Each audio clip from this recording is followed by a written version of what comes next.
Satrasatar Bear, Meditation 2.0, where inner peace meets modern life. And this video is called Big Breath, Big Life. So you want a life of success and fulfillment and joy, a life where you experience everything, where you bring your resources to bear, where you meet the challenges and tribulations of life with wisdom and grace. You want a big life. And to get there, you need a big breath. What does that mean? Well, most of the time we breathe shallowly.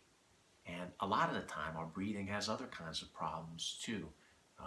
Like we breathe up high in our chest, or we breathe arrhythmically, or a lot of times where we stop breathing because we've just gotten excited about something or we've gotten stressed about something. Right?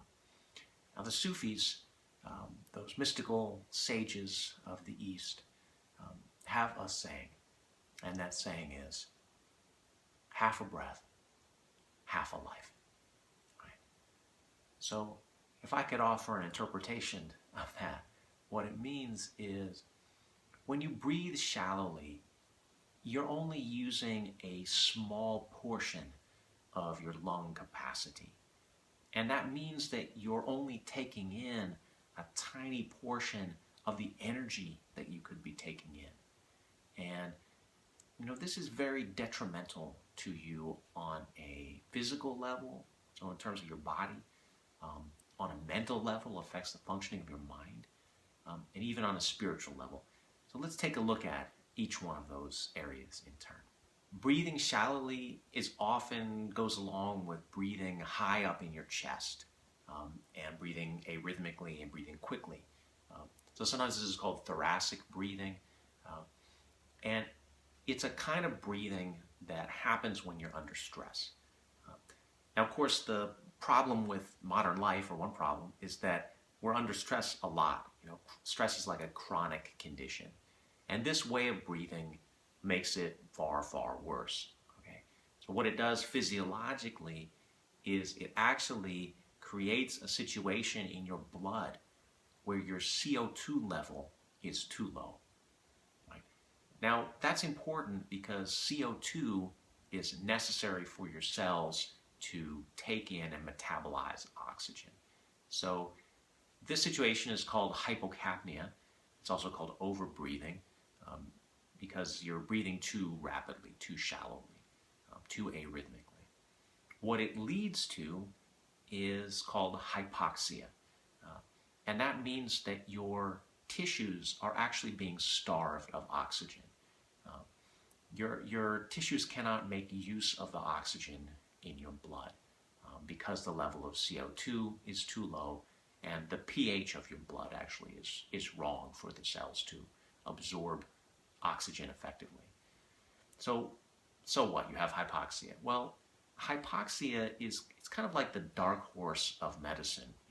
It can cause all kinds of problems, nerve issues, digestive issues, muscular issues. It can be related to so many things because breath is the root of our energetic exchange with everything else, right? I mean, think about how much more breathing we do than anything else, right? So astonishingly, doctors have only begun to look into the connection between breathing and overall health, but I think it makes a certain amount of sense, right? If you're breathing badly and then there's parts of you that are not being fully oxygenated, that's going to be a problem. Okay, let's look at the effect of breathing badly on your mind. Well, this is one of the areas that we can see the effects of hypoxia very, very clearly. All right, so there is a medical line for when you're in hypocapnia, which creates that bad pH level, and it's not enough carbon dioxide that I mentioned earlier, and that level is 35 millimeters of mercury. Okay, that's a measurement of the pressure of the CO2 in your blood. So when you're level is below that, when your blood CO2 level is below 35, um, your brain is going to look like this image here, right? Which looks at normal breathing versus hypoxia, and how does that affect your brain. Uh, so we can see on the image on the right uh, that there is far less oxygen in your brain. And that is not good for your mental functioning, okay? So in fact, I'm gonna go so far as to say that when your thinking feels foggy, when you feel like, I just can't, it's not clear, when you're tired, or you're not thinking well, it's probably because you're not breathing well. It's probably because you've gotten into hypocapnia. And a good thing to do in this situation is to check on your breathing. Become aware of how you're breathing and start to make your breathing deeper, slower, and more rhythmic. Now, we also know that rapid breathing tends to cause anxiety, right?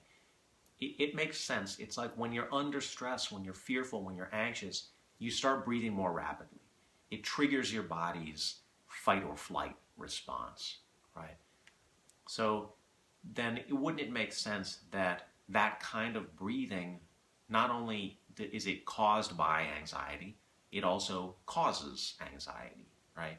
Our bodies and our minds are so connected, right? What we do physiologically affects us psychologically. So this is something to be aware of in yourself when you feel anxious and stressed, and it's again probably because your breathing has gotten shallow and arrhythmic. Now, how does your pattern of breathing affect your spirit? Well, here's the thing. Many of us get into this pattern. Maybe this happens for you, which is that when you're feeling something intensely, your breathing gets affected, and it's often not affected in a good way, right? So if you're upset about something, a lot of times you start holding your breath, or you start interrupting your breath, or you start breathing shallowly. All of those bad breathing patterns that tend to lead to hypocapnia and hypoxia. And what can happen over time is that you start to associate strong emotion with something negative, right? Because it's causing a negative physiological stress response in you, right? And it's making that emotion harder to experience, harder for you to integrate, right? Strong emotion, strong experiences, that's part of the richness of life. But if you can't take it in, if you can't be with it because it's just stressing you out, right? It's giving you that stress response. Well, you're going to tend to suppress your emotions. You're going to tend to keep a lid on your emotions. And that is very bad for you spiritually, because your emotions are, the wellspring of spirit, basically. You don't want to cut that off. You don't want to suppress that. You don't want to deny that about yourself. You're cutting off a hugely powerful, hugely vital part of yourself if you do that.